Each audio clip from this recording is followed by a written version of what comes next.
नमस्कार. जिल्हा वकील संघ परभणीद्वारा आयोजित वकिलीची यशोगाथा या कार्यक्रमामध्ये आपणा सर्वांचं स्वागत. आज आपण ज्यांची यशोगाथा जाणून घेणार आहोत ते ॲडव्होकेट सतीश आबासाहेब देशपांडे. सर नमस्कार. नमस्कार. आपल्या कार्यक्रमात स्वागत. नमस्कार.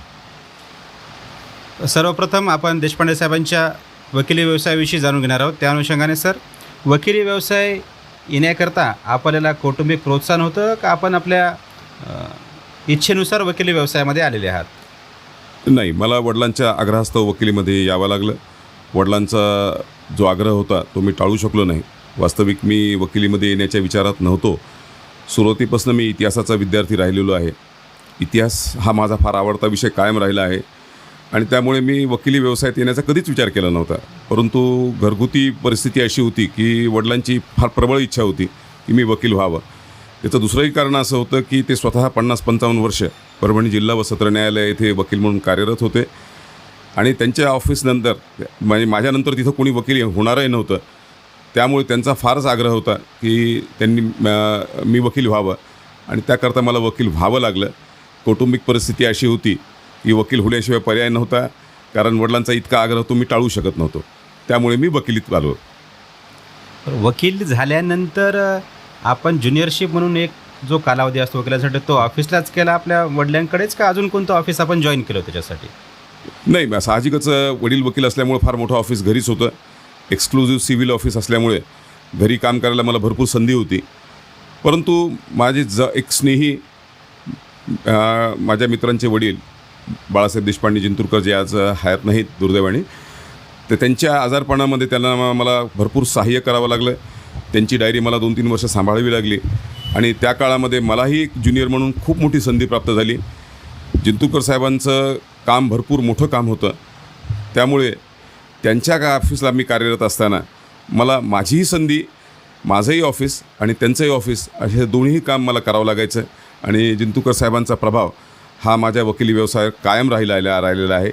आणि जिंतूरकरांची जी अद्भुत एव्हिडन्स ॲक्टवरची जी कमांड होती ती मला आजही आठवते आणि प्रभावित करते आणि त्याचा खूप मोठा फायदा मला दिवसेंदिवस दर दिवशी जाणवतो मला की मी त्या काळात जे काम केलं त्यांच्याकडे त्याचा आज मला जो फायदा होतो तो एक ज्युनियर म्हणून जरी नसलो तरी मी जिंतूरकर साहेबांचा ज्युनियर समजण्यास हरकत नाही. म्हणजे आपण आबासाहेब देशपांडे साहेब आणि जिंतूरकर साहेब या दोघांकडेही ज्युनियरशिप म्हणून काम केलं. नक्कीच. त्या दोन्ही कालावधीमधील आपला एक ज्युनियर म्हणून काय संघर्ष होता किंवा कौटुंबिक पार्श्वभूमी असल्यामुळे संघर्ष तेवढा नव्हता? थोडा बहुत कौटुंबिक पार्श्वभूमी असल्यामुळे वकिलीत काय संघर्ष करावा लागतो याची थोडी जाणीव मला होतीच नक्की. परंतु 2 ऑफिस ॲट अ टाईम सांभाळताना मला अगदी सकाळी 5:30-6 पासून ते रात्री 12-1 पर्यंत काम करावं लागायचं. त्या काळामध्ये हा एक मोठा संघर्ष होता. न्यायालयीन काम करताना तिथे एक मोठा संघर्ष असायचा. कायद्याची प्रोव्हिजन्स, केस लॉ याचे सर्च करण्यासाठी कधीकधी मला 2-2, 3-3 वाजायची. पण दिवसभरात दोन्ही डायऱ्या मी सांभाळून माझंही पूर्ण काम करत असे आणि त्यांच्याही ऑफिसचं पूर्ण काम करत असे. संघर्ष तर नक्कीच होता. वकील म्हणल्यानंतर संघर्ष यापासून दूर जाता येत नाही. कोणताही वकील असो, तो सिनियर असो अथवा ज्युनियर असो, त्याला संघर्षापासून दूर जाता येणार नाही. संघर्ष ही कायम खूण आहे वकिलाची. जो वकील संघर्षरत असतो तो कायम यशस्वी नक्कीच होणार, याच्यात काही वाद. ज्युनियरशिपमध्ये करत असताना एखादी काही विशेष घटना जी की आपल्याला एखाद्या न्यायाधीशाबाबत घडली किंवा एखादा कोर्टरूमबाबत एखादा इन्सिडन्स जो की आपल्याला कायम स्मरणात राहील आणि आपल्यावर ज्युनियर म्हणून वकील म्हणून खाली कायमस्वरूपी तो प्रभावी राहील, अशी एखादी घटना? मला चांगलं आठवतं. मी जिंतूरकर साहेबांकडे असताना एक दिवाणी दावा डिफॉमेशनचा एक सूट दाखल करायचं काम पडलं. अर्थात मी पार्टीची आणि ज्युडिशियल ऑफिसरचे नावं इथं घेणं योग्य नाही म्हणून मी काही ते नाव घेत नाही. परंतु ते काम करत असताना एक सूट तयार केला जो डिफॉमेशनचा सूट होता, ज्यामध्ये 10 लाखचा क्लेम होता. तो दावा आम्ही दाखल करायचं ठरवलं आणि त्यावेळेस नेमकंच महाराष्ट्र शासनाने महिला लिटिगंट, अर्थात त्याच्यात प्लेंटिफ महिला होत्या, त्या लिटिगंटवर कोर्ट फीस एक्झाम करावी असं एक सर्क्युलर आलं होतं. आणि आम्हाला ती 10 लाखवर कोर्ट फीस, खूप मोठी कोर्ट फीस होती. पक्षकाराला ती कोर्ट फीस वाचवण्यासाठी प्रयत्न करायचा होता. म्हणून मी एक ॲप्लिकेशन दिला दाव्यासोबत त्या सर्क्युलरच्या आधारे की कोर्ट फीसचं एक्झाम्शन मला देण्यात यावं. स्वाभाविक सिव्हिल जज सिनियर डिव्हिजन यांनी ते युक्तिवादासाठी ठेवलं. युक्तिवाद करत असताना त्यांनी मला सांगितलं की असं जमणार नाही, ह्या सर्क्युलरचा अर्थ या प्रकारच्या प्रकरणांवर कोर्ट फीस एक्झाम्शन मिळणार नाही. परंतु मी नंतर काही केस लॉ घेऊन गेलो की फेम, डिफॉमेशनचा सूट होता, फेम इज द प्रॉपर्टी, असा काही केस लॉ नेल्यानंतर त्यांनी ते आर्ग्युमेंट ऐकलं, माझा केस लॉ घेतला आणि 2-3 दिवस त्यांनी ते सांगितलं मी 3 दिवस पाहून घेतो आणि नंतर ऑर्डर करतो.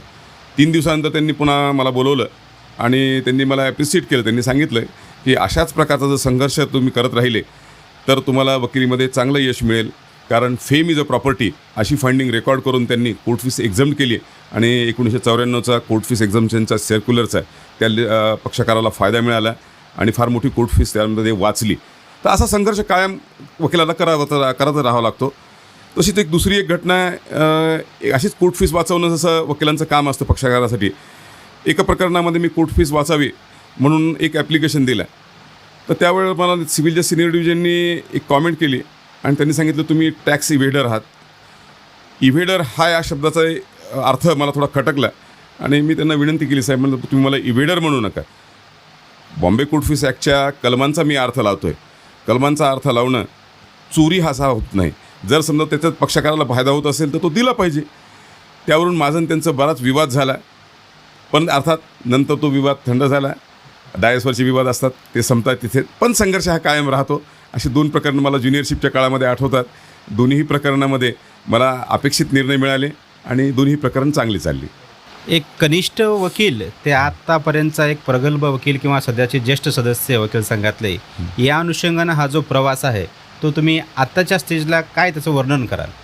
मला असं वाटतं की दोन्ही आम्ही ज्यावेळेस ज्युनियर होतो आणि आजच्या ज्युनियरशिपमध्ये खूप मोठा फरक पडला आहे. आमच्या ज्युनियरशिपच्या काळामध्ये बहुतेक ज्युनियर आम्हाला लायब्ररीमध्येच दिसायची. लायब्ररीमध्ये नवीन आलेल्या केस लॉवर चर्चा व्हायची. सेक्शनचे अर्थ, सेक्शनचे शब्द आणि हायकोर्ट सुप्रीम कोर्टाने दिलेले अर्थ यावर एक डिस्कशन जे होतं ते आता होताना दिसत नाही. त्या काळामध्ये हे कायम प्रॅक्टिस होती. आम्ही सर्व आमच्या जे समवयस्क होते ते लायब्ररीमध्ये प्रत्येक केस लॉवर चर्चा व्हायची. बॉम्बे हायकोर्टची नवीन जजमेंट आली, AIR येऊन पडलं की त्याच्यावर चर्चा व्हायची. आजच्यासारखं काय ऑनलाईन वगैरे नव्हतं, सगळं ऑफलाईन. AIR आल्याशिवाय चर्चा व्हायची नाही. आणि ती चर्चा त्यावेळेस इतकी महत्त्वपूर्ण असायची की त्यातून बहुतेक चर्चेचं विचारांचं आदानप्रदान व्हायचं. केस लॉवरील डिक्टम काय आहे, रेशो काय आहे त्याच्यावर चर्चा व्हायची. परंतु आता ही गोष्ट मात्र दिसत नाही. नवीन ज्युनियर त्याकडे फिरकताना दिसत नाहीत. नवीन ज्युनियरांना याकडे लक्ष देण्याची गरज वाटते न वाटते ते त्यांना माहीत, परंतु अशी चर्चा आता होताना दिसत नाही. काही वेळेस आम्हाला जर अडचण आली तर ते केस लॉ घेऊन आम्ही तत्कालीन सिनियर वकिलांकडे जायचं, त्यांना अर्थ विचारायचे की ह्याच्यात असंच ऑब्झर्वेशन आहे, याचा अर्थ काय होऊ शकतो. परंतु आता असं कोणी ज्युनियर येतानाही दिसत नाही किंवा यावर चर्चा होताना आता मात्र दिसत नाही. वकिली क्षेत्रामध्ये काम करत असताना बऱ्याच वेळेस आपल्याकडे न्यायाधीश, सहकारी वकील यांचा बराच प्रभाव होतो. तसं आपल्या आयुष्यामध्ये वकिली करत असताना इतक्या दीर्घ कालावधीमध्ये ज्या न्यायाधीशांचा काही प्रभाव निर्माण झाला किंवा ज्यांचं कामकाजाविषयी प्रभावी होतं, असे काही न्यायाधीशाविषयी काय सांगू शकाल आपण? विशेष करून मी 2 न्यायाधीशांची नावं जरूर सांगू इच्छितो की ज्यांच्याकडे काम करताना फार चांगला अनुभव आला. मलाच नाही, वकील संघातील बहुतेक सदस्यांची अशीच प्रतिक्रिया होती माझ्यासोबत चर्चा करताना. अर्थात की तिथे जे आपण एक्सपेक्ट करतो, रात्री आपण फाईल वाचतो, फाईल वाचल्यानंतर बऱ्याचशा गोष्टी आपल्यालाही कळतात त्याच्यामध्ये कितपत मेरिट आहे, कितपत मेरिट नाही. आणि काही केस लॉ घेऊन आपण जो चान्स घ्यायला जातो त्यावेळेस असं लक्षात येतं की आपल्या अपेक्षेप्रमाणे ती जजमेंट होतात न होतात हे नंतर कळतं अर्थात. पण युक्तिवाद करत असताना मी RB पटले आणि जस्टिस असलेले नलावडे या 2 डिस्ट्रिक्ट जजकडे, जे परभणीला पूर्वी होते आपल्याकडे, त्या दोघांकडे काम करताना मला फारच चांगला अनुभव आला. मी जे एक्सपेक्ट करून जायचं, अपेक्षित करून जायचं ब्रीफ चालवताना, तर मला असं लक्षात आलं की मी जे जसं 2 आणि 2 4चं कॅल्क्युलेशन जसं मी लावायचं कदाचित ते तसंच व्हायचं. मला असं वाटायचं की माझं आता अपील डिसमिस होणार, याच्यात मेरिट नाही, तर ते निश्चित डिसमिस होऊन यायचं. मला असं वाटायचं की रिमांड नक्की व्हायला पाहिजे, नक्कीच रिमांड व्हायचं. ही जी ज्युडिशियल ऑफिसरांची जी क्षमता होती ती फारच परिपक्व होती. RB पटले साहेब 3 वर्ष आपल्याकडे होते. त्यांच्याहीकडे मी फार मोठी सिव्हिल अपील चालवली. त्यांच्याहीकडनं कधीही असं मला नाही वाटलं की मी अपेक्षा केली की माझ्या या प्रकरणामध्ये असा निर्णय होऊ शकतो आणि त्यापेक्षा विसंगत निर्णय आला, असं एकदाही घडलं नाही. म्हणून मला 2 ज्युडिशियल ऑफिसर हे कायम स्मरणात राहिले. एक डिस्ट्रिक्ट जज म्हणून आणि ॲडिशनल डिस्ट्रिक्ट जज आपल्याकडे होते MA लोहेकर, जे नंतर आपल्याकडे गंगाखेडलाही होते. त्यांच्याहीकडे काम करताना फारच आल्हाददायक आणि प्लिझंट अनुभव असायचा. केस लॉ वगैरे साईट केले तर ते फार व्यवस्थित कन्सिडर करायचे. जरी त्यांचा व्ह्यू जरी एक सुरुवातीला सेटल असला, नवीन केस लॉ साईट केल्यानंतर त्यांचा व्ह्यू ते बदलायचे आणि त्याप्रमाणे निर्णय यायचे. असा फार सुंदर अनुभव त्या 2-3 ज्युडिशियल ऑफिसरकडे मला आला आणि जे माझ्या कायम स्मरणात राहिले. न्यायाधीशांव्यतिरिक्त वकिली व्यवसायामध्ये सहकारी वकील हा देखील मोठी भूमिका बजावत असतो. जरी तो आपला प्रतिस्पर्धी असला तरी देखील कधी आपण वादी किंवा प्रतिवादी या दोन्ही बाजूनं काम करत असताना अशा प्रसंगामध्ये एखादे सहकारी वकील किंवा एखादे ज्येष्ठ वकील की ज्यांचा प्रभाव किंवा ज्यांचं कामकाज अत्यंत आपल्या वैयक्तिक म्हणून एक प्रेरणादायी होतं सर्व वकिलांसाठी, असे काही वकिलांची नावे? ते इमिनंट सिनियर काउन्सिल होते बन्सीलाल शर्मा, अशोक सोनी, गंगाधरराव यांच्यासोबत काम करताना मला कायमच अनुभव असा येत गेला की मला फारच मेहनत करावी लागायची. मग मी रात्री पाहायचं की त्याच्यामध्ये कोण वकील आहे.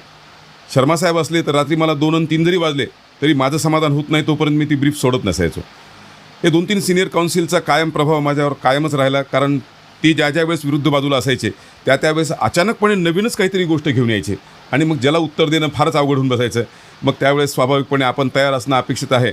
म्हणून प्रत्येक प्रकरणाची हे 2-3 काउन्सिल जर असले तर मी फार तयारीनेच येत असो आणि केसला ज्या लागणार नाही तोही केसला आम्ही तयार ठेवायचा. तर कदाचित समोरून जर काही आलं तर आपण तयार असावं.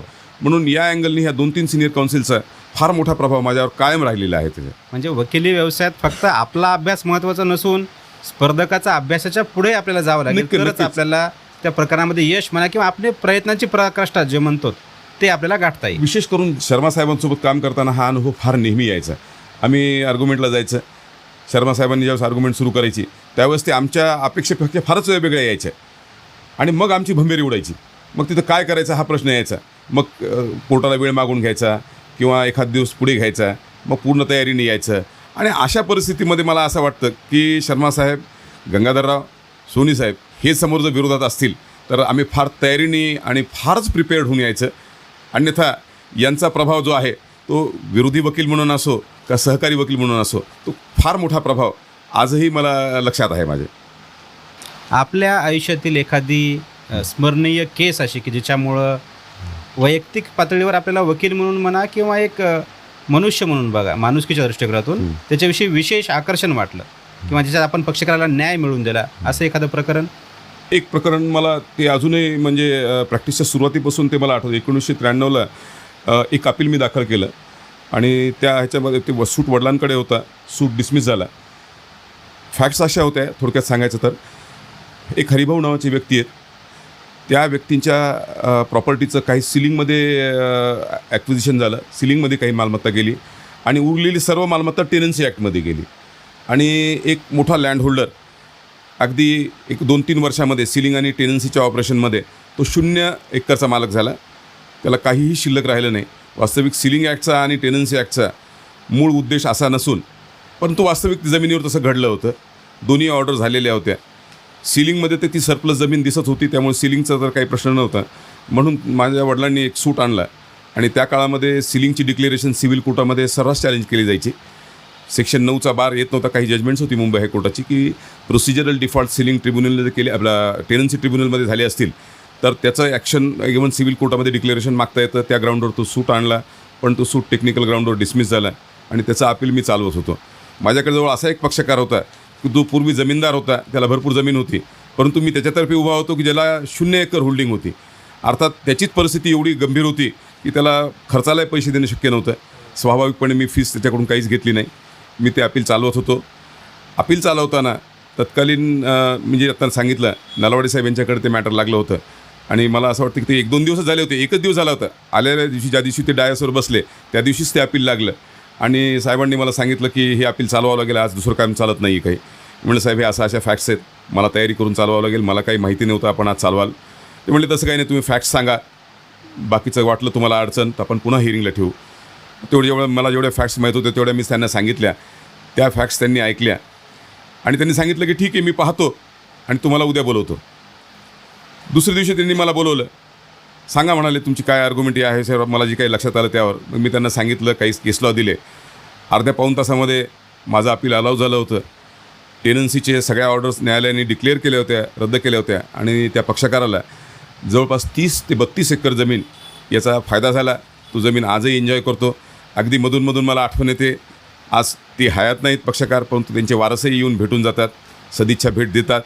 त्याची आठवण मला कायम स्मरणात राहते. एक पक्षकार म्हणून, एक वकील म्हणून आणि एक माणुसकी म्हणून. कारण त्या पक्षकाराने नंतरही मला फीस ऑफर केली, परंतु मी नंतर काही घेतली नाही. परंतु एक माणुसकी म्हणून एक न्याय दिला ही सद्भावना भावना आणि स्वतःचं जॉब सॅटिस्फॅक्शन हे मला त्यामध्ये भरपूर मिळालं. सर, आजच्या काळातील न्यायालयीन कार्यक्षेत्रामधील आव्हाने आणि वकिली क्षेत्रामधील आव्हाने या अनुषंगाने काय भाष्य असेल आपलं? साधारणतः 30-35 वर्ष 35 वर्षाच्या प्रॅक्टिसनंतर काही बाबी मला फार प्रकर्षाने जाणवतात. ते म्हणजे आपल्याकडे आपण एक केंद्रीय म्हणजे ज्याला सेंट्रल कोडिफिकेशन आपण ॲक्सेप्ट केलं आपल्या व्यवस्थेमध्ये. अपेक्षा अशी होती की एक कोडिफाईड लॉ असावा जो भारतभर एकच असावा. अर्थात याची काही वेगवेगळी कारणं आहेत. कोडिफिकेशन आपण स्वीकारलं, संविधानाने ते आपल्याला घालून दिलेलं आहे. इनस्पाईट आपल्याकडे कोडिफिकेशन जरी असलं तरी आज आपण असं पाहतो की बसणारी ज्युडिशियल ऑफिसर त्यांचे व्यक्तिपरत्वे मत परिवर्तन दिसतात. व्यक्तिपरत्वे निर्णय वेगवेगळे येतात. एकाच फॅक्ट्सवर काही फॅक्ट्सवर लॉवर अगदी opposite to each other view येतात. याच्यावर काम व्हायला पाहिजे. ही नक्कीच मोठं आव्हान आहे. तसंच एक दुसरं आव्हान असं दिसतं की एक ज्युडिशियल ऑफिसरची दिवाणी प्रकरणांकडची एक थोडी अनास्था असं म्हणेल मी. काय कारण आहे ते मला माहिती नाही, परंतु दिवाणी प्रकरणांकडे पाहण्याचा त्यांचा जो दृष्टिकोन आहे तो तितकासा जसा पूर्वी असायचा तसा आज दिसत नाही. पूर्वी ज्या पद्धतीने दिवाणी प्रकरणं हाताळली जायची, जितक्या बारकाईने त्याचं वर्गीकरण व्हायचं फॅक्ट्सचं, तेवढं आज होताना दिसत नाही. लॉ पॉईंटवरही फार मतांतर दिसून येतात. याच्यावरही काम करण्याची गरज आहे. तसंच न्यायिक अधिकारी आजच्या काळामध्ये ऑर्डर 39 रूल 1 and 2वर थोडे निगेटिव्ह दिसतात. थोडी नकारात्मकता न्यायिक अधिकाऱ्यांमध्ये आलेली दिसते. वास्तविकता order 39 rule 1 and 2 relief of injunction दिवाणी प्रकरणातील एक अत्यंत महत्त्वपूर्ण भाग असून ज्याद्वारे अशी अपेक्षा केलेली आहे की प्रकरण अंतिम निर्णय होईपर्यंत जैसी ती परिस्थिती ठेवावी. साधारणतः 78 का 79 आता मला लक्षात नाही एक्झॅक्ट, परंतु जस्टिस तुळपुळे यांचा एक असा निर्णय आहे मुंबई हायकोर्टाचा की ज्याच्यामध्ये जस्टिस तुळपुळेंनी असं सांगितलं होतं की ऑर्डर 39 रूल 1 and 2चा ऑब्जेक्ट हे जरी असला तरी अजून एक ऑब्जेक्ट त्यांनी डिफाईन केला आणि त्यांनी सांगितलं की कॉमन लॉमध्ये लोकांनी या व्यवस्थेवर म्हणजे न्यायिक व्यवस्थेवर विश्वास ठेवावा असा सुद्धा एक मूळ ऑब्जेक्ट त्याच्यामध्ये आहे. परंतु तो ऑब्जेक्ट आता डिफीट होताना दिसतो. लोक आता इंजंक्शन नाही मिळाल्यानंतर परस्पर जाऊन आमच्या माघारी जाऊन मॅटर सेटल करतात आणि येऊन सांगतात की आम्ही बाहेर सेटल केलेलं आहे. लोकांचा त्यावेळेस न्यायिक व्यवस्थेवरचा विश्वास उडालेला असतो. जे आमच्या कार्यालयामध्ये लोक न्यायालयात ते व्यक्त करणार नाहीत, परंतु आमच्या कार्यालयात सहजपणे व्यक्त करतात. लोक सांगतात आम्हाला की कोर्टात येण्याचा फायदा काय, जर असं होत असेल तर कोर्टात येऊन उपयोग काय. न्यायालयीन व्यवस्थेवर विश्वास निर्माण करणे हा सुद्धा एक इंटरिम रिलीफचा ऑब्जेक्ट आहे. तो फुलफिल व्हावा आणि त्यावर काम व्हावं. नवीन वकील जे येत आहेत त्यांच्यासाठी ही महत्त्वाचं आव्हान आहे. 39 रूल 1 and 2वर त्यांनी काम केलं पाहिजे. यावर आवाज उठवला पाहिजे आणि न्यायालयीन नकारात्मकता यावर आवाज घेऊन त्याच्यावर काहीतरी एक उपाय काढला पाहिजे याच्यावर. कारण इतकी नकारात्मकता एक साधारणतः 10 वर्षापूर्वी दिसत नव्हती. रिलीफ अर्थात ज्या रिलीफला तो एन्टायटल नाही तो रिलीफ मिळणार नाही, पण एन्टायटल असूनही रिलीफ आता मिळत नाहीत अशी परिस्थिती आज आहे. नवीन वकिलांबाबत आपण जो सांगितलं त्या अनुषंगाने नवीन वकिलांसाठी वकिली व्यवसायामध्ये काय आव्हाने आहेत असं आपल्याला वाटतं आणि त्यांना आपण काय संदेश द्याल की एक यशस्वी वकील होण्यासाठी कारण आजच्या काळामध्ये नवीन वकिलांसाठी खूप संघर्षमय परिस्थिती दिसते. निश्चितच नवीन वकिलांसाठी खूप मोठे आव्हान आहेत. परंतु जो वकील काम करत राहतो, कार्यरत असतो, तो नेहमीच यशस्वी होतो, यात काही शंका नाही. परंतु आव्हाने समोर भरपूर आहेत. प्रामुख्याने काही नवीन वकिलांची काही इंट्रॉस्पेक्शन त्यांनी केलं पाहिजे. इंट्रॉस्पेक्शन इन द सेन्स त्यांनी इंग्रजी भाषेवर प्रभुत्व वाढवलं पाहिजे. भाषेच्या ग्रामरवर लक्ष दिलं पाहिजे. आपण कितीही काही जरी म्हणलं तरी आपल्याला माहीत आहे भारत हा बहुभाषिक देश आहे. दक्षिण हिंदुस्थानमध्ये मराठी हिंदीचा फार मोठा प्रश्न आहे. उत्तरेमध्ये हिंदी चालते. अशा ह्याच्यामध्ये आपल्याला एक सेंट्रल लँग्वेज इंग्रजी भाषेतच आपले कायदे तयार होतात. इंग्रजी भाषेतून कायदे होणार असल्यामुळे इंग्रजीशिवाय आपल्याला पर्याय नाही. अजून कित्येक वर्ष इंग्रजी चालेल मला माहिती नाही, परंतु जोपर्यंत कायदे इंग्रजी भाषेमध्ये तयार होणार आहेत तोपर्यंत इंग्रजी भाषेचं मूलभूत ग्रामर तयार असलं पाहिजे. इंग्रजी भाषेतील जे सेक्शन तयार होतात बऱ्याच वेळा असा अनुभव येतो की सेक्शनमधील प्रत्येक शब्दाचे अर्थ जरी सांगितले तरी खरा अर्थ उमगत नाही. त्याचं कारण ज्यांना इंग्रजी भाषेचं क्लॉज ॲनालिसिस कळत नाही ग्रामरमधलं, की डायरेक्ट इनडायरेक्ट नॅरेशन कळत नाही, टेन्स कळत नाही, स्वाभाविकपणे त्यांना त्याचा खरा अर्थ उमगत नाही. म्हणून जोपर्यंत इंग्रजी ग्रामरवर प्रभुत्व निर्माण होणार नाही तोपर्यंत नवीन वकिलांना सेक्शनचं इंटरप्रिटेशन करणं हे कायम आव्हान आहे. ते कळाल्यानंतरही पुन्हा हायकोर्टाची इंटरप्रिटेशन तुम्हाला विचारात घ्यायची. त्यामुळे नवीन वकिलांनी सर्वात प्रथम जर काय करायचं असेल, एकतर ते नवीन ट्रेनिंग घ्या, नवीन पद्धतीने शिका किंवा अजून कोणत्याही मार्गाने जा. त्यांनी इंग्रजी भाषेवर प्रभुत्व कसं निर्माण होईल हे पहिल्यांदा पाहायला पाहिजे आणि त्यानंतर कायद्याचं प्रभुत्व भाषेवर आलं तर ते आपोआपच येईल निश्चितपणे. परंतु तो मूलभूत तयारीसाठी नवीन वकिलांनी इंग्रजी भाषेवर लक्ष द्यावं. वकिली व्यवसाय सोडून आपण सांगितलं की आपलं मूळ इच्छा इतिहास हा विषय आपल्या आवडीचा होता, तर तो एक छंद म्हणून त्या अनुषंगानं आपण काही आतापर्यंत कार्य केलं आहे का? मी खूप प्रयत्न केला. स्वाभाविक मी वकील असल्यामुळे मुख्य व्यवसाय माझा वकील झाला. मला वेळ कमी मिळायचा. त्या वेळात वेळ काढून मी भरपूर प्रयत्न केला. अर्थात ते करत असताना त्याचा विपरीत परिणाम माझ्या प्रॅक्टिसवरही झाला, परंतु मी तोही सहन केला. परंतु माझा जो मूळ छंद होता इतिहास, तो मी सोडू शकलो नाही. मी राजस्थान या विषयावर दीर्घ अभ्यास केला.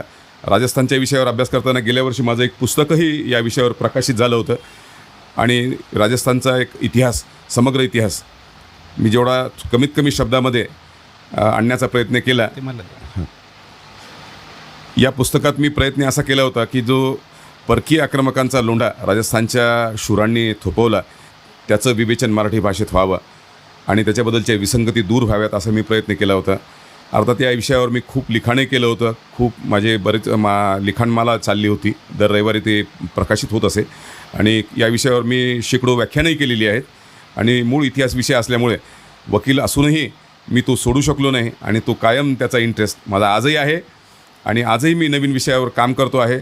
मला असं वाटतं की राजस्थानचा जो इतिहास आहे तो फार आमूलाग्र विश्व इतिहासामध्ये महत्त्वपूर्ण ठरला आहे.